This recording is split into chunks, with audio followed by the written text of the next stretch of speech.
ভারতের পশ্চিম সীমান্তে অশান্তি, কিন্তু পূর্ব সীমান্ত নিয়েও টেনশন রয়েছে সাধারণ মানুষের মধ্যে। আর তাই তো কোচবিহারের কৃষকরা তারা সীমান্ত ঘেঁষা যে জমি, সেই জমিতে চাষ করতে যেতে ভয় পাচ্ছেন।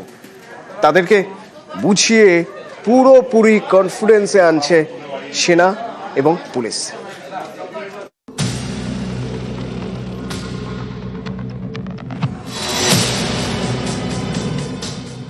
গ্রামে গ্রামে ঘুরছে বিএসএফ আর পুলিশ। ভারত বাংলাদেশ সীমান্ত এলাকার কৃষকদের আতঙ্ক কাটাতে কথা বলছে। কোচবিহারের মেখলিগঞ্জে ভারত বাংলাদেশ সীমান্ত, এখানে বিঘের পর বিঘে চাষের জমি। এই জায়গায় কোনো স্থায়ী কাঁটাতার নেই। মাথাভাঙ্গার শীতলকুচি সীমান্তে কাঁটাতার আছে, কিন্তু কাঁটাতারের ওপারে অনেকের চাষের জমি। এইসব জমিতে যেতে ভয় পাচ্ছেন কৃষকরা, কারণ দেশের পশ্চিম প্রান্ত ভারত পাকিস্তান সীমান্তে এখন চরম উত্তেজনা। কৃষকদের আশঙ্কা এই টেনশনের আঁচ পড়তে পারে মেখলিগঞ্জ শীতলকুচির গ্রামে। যে কোনো সময় বাংলাদেশের দিক থেকে হামলা হতে পারে।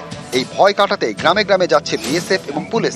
কৃষকদের সঙ্গে বৈঠক করছে, দল বেঁধে চাষের জমিতে যাওয়ার পরামর্শ দিচ্ছে। আপনারা দেখলে ওইটা নিয়ে আপনাদের মাথা গরম হয়ে গেল শালা এরকম। এখানে উদ্মুক্ত বর্ডার একদম 3 বিঘা 0 পয়েন্ট থেকে শুরু করে মেঘলিগঞ্জ পর্যন্ত দহগড়া মাঙ্গারপোতা টোটালটাই খোলা। অ্যাওয়ারনেস প্রোগ্রাম করাচ্ছে বিএসএফ থানার থেকে, আমাদেরকে অ্যাওয়ারনেস প্রোগ্রাম করাচ্ছে কিভাবে চলতে হবে। হ্যাঁ, বিএসএফ এর থেকে থানার থেকে এসে আমাদের মক ড্রিল পর্যন্ত করাইছে।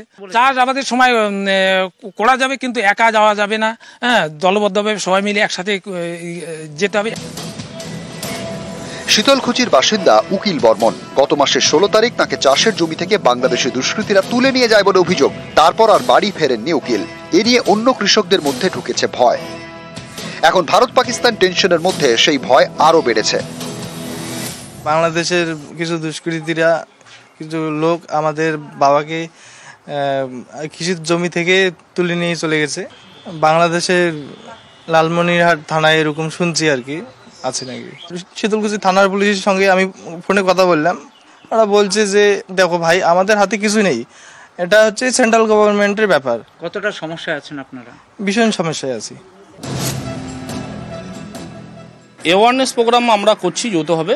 বিভিন্ন গ্রামে গিয়ে আমরা বর্ডার যে লাইনটা আছে, বর্ডার লাইনটা যাতে ওরা পেরিয়ে না যায়, বা বর্ডার লাইনে কাজ করতে গেলে যেন সতর্কতাভাবে কাজ করে। লোকাল পাবলিককে আমি সেইটা অবগত করেছি। ফেক ভিডিও দেখে যাতে ওরা অযথা গুজব না করে, সেই ব্যাপারে আমরা তাদের সচেতন করে দিই।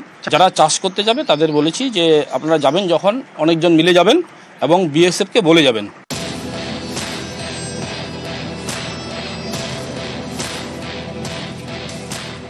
এলাকার বাসিন্দাদের অভিযোগ, দীর্ঘদিন ধরেই ওপার বাংলার বাংলাদেশিরা রাতের অন্ধকারে এলাকায় ঢুকে গরু ছাগল থেকে শুরু করে উৎপাদিত ফসলও চুরি করে নিয়ে যেত। তাই তাদের দাবি স্থায়ীভাবে যেন এখানে কাঁটাতারের বেড়া দেওয়া হয়। মেখলিগঞ্জ থেকে ক্যামেরায় সঞ্জয় মণ্ডলের সঙ্গে রকি চৌধুরী, নিউজ 18 বাংলা।